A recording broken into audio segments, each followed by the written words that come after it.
नमस्कार मित्रों, मैं लखनऊ से डॉक्टर राम वृक्ष सिंह।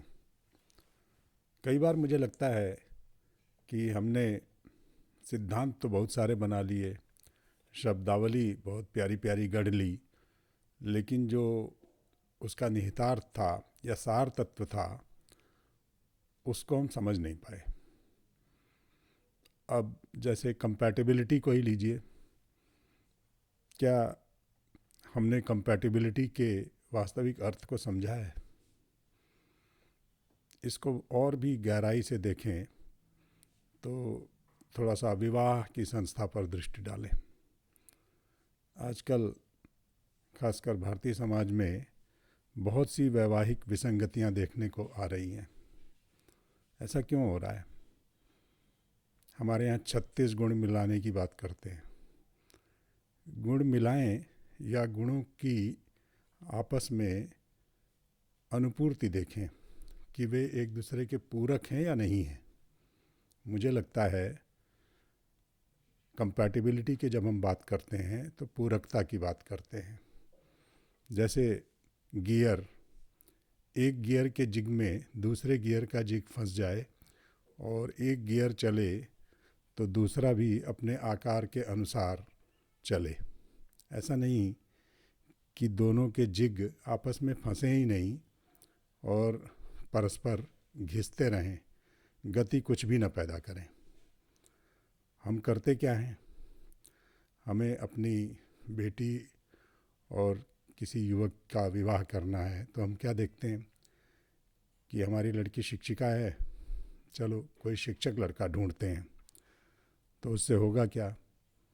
दोनों एक ही समय पर निकलेंगे, लगभग एक ही समय पर वापस आएंगे। वहाँ अपने कार्यस्थल पर दोनों अपने अपने तरीके से काम करेंगे और एक दूसरे के कार्य को इतना गहराई से जान जाएंगे कि उनका पारस्परिक सम्मान भाव समाप्त हो जाएगा। कहते हैं अति परिचय से अनादर होता है। तो जो हम पेशा लोग होते हैं वो एक दूसरे के काम को इतना अधिक जानते हैं, एक दूसरे की प्रकृति को इतना अधिक जानते हैं कि उनका जो पारस्परिक स्नेह भाव है वो तिरोहित हो जाता है। और चूँकि वो एक ही समय एक ही जैसे काम कर रहे होते हैं, लेकिन दो अलग अलग जगहों पर कर रहे होते हैं। एक ही स्कूल में है तो दो अलग अलग कक्षाओं में कर रहे हैं, यहाँ तक तो ठीक है, लेकिन उन्हें अपने निजी जीवन के लिए पर्याप्त समय नहीं मिल पाता क्योंकि वो अकेले नहीं होते।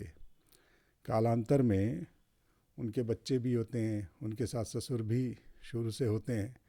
तो वे उन्हें कब ध्यान दें, उनकी आवश्यकताओं को कब पूरा करें? क्योंकि वे तो दोनों ही एक साथ जाते हैं, दोनों ही एक साथ आते हैं। अगर डॉक्टर हैं तो दोनों अस्पताल में एक साथ अगर गए तो मुसीबत है।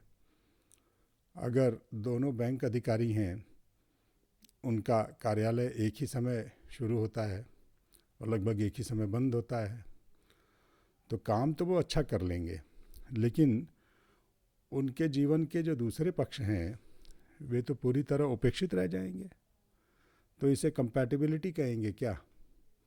मुझे लगता है कि ये कंपैटिबिलिटी नहीं है। ये खाली आभासी रूप से ऐसा लगता है कि हम पेशा हैं तो बहुत अच्छा है।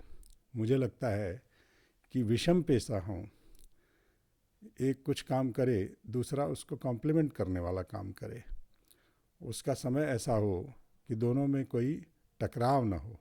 एक घर पर हो तो दूसरा काम पर हो, क्योंकि घर और काम, जिसे हम वर्क लाइफ बैलेंस कहते हैं, वर्क लाइफ बैलेंस तो होना चाहिए ना। तो जिस काम में वर्क लाइफ बैलेंस हो उसे आप कंपैटिबल कह लीजिए, लेकिन जिसमें वर्क लाइफ बैलेंस ना हो, वर्क ही वर्क हो, जैसे इंफॉर्मेशन टेक्नोलॉजी का सेक्टर, आईटी। अब आईटी में मान लीजिए कार्यस्थल पर दो युवाओं का आपस में प्रेम हुआ और दोनों ने विवाह कर लिया या लिव इन में ही रहने लग गए, तो कितने दिन चलेगा ये? क्योंकि दोनों साथ काम कर रहे होंगे, साथ लौट रहे होंगे, ये तो ठीक है, लेकिन उनकी रसोई कौन बनाएगा? नौकर नौकर के भरोसे जिनकी रसोइयाँ चलती हैं, कम से कम मध्यवर्गीय परिवारों में वे लोग सुखी नहीं रह सकते। राजा महाराजाओं की बात अलग है। हालांकि बहुत से फूड ब्लॉगर्स को मैं देखता हूँ, वहाँ राजा महाराजा महारानियाँ भी भोजन बनाती हैं, क्योंकि भोजन गृहस्थी का सबसे महत्वपूर्ण तत्व है। रसोई हमारे गार्हस्थ जीवन का केंद्रिक बिंदु है। रसोई नहीं है तो गृहस्थी नहीं है। हो ये रहा है कि आधुनिक जीवन ने रसोई को ही चौपट कर लिया है। रसोई की बलि चढ़ गई और दाम्पत्य जीवन का सर्वनाश हो गया। अगर कंपैटिबिलिटी की तलाश कर रहे हैं तो समान धर्मा, समान पेशा युवाओं की शादी न कराएं। हमारे जीवन में इतना वितंडावाद इसलिए है क्योंकि हमने एक दूसरे के पूरक जोड़े न बनाकर एक दूसरे की प्रतिस्पर्धा में जीने वाले जोड़े बना दिए। तो ये जो स्पर्धा है ये हमें कहाँ ले जाती है, इसकी वानगी अगर देखनी हो तो अभिमान फिल्म देखें, जिसमें अमिताभ बच्चन जी और जया जी की जो ईगो हैं, उनका अभिमान है, वो टकराता है और उनकी अच्छी खासी गृहस्थी बिखर जाती है।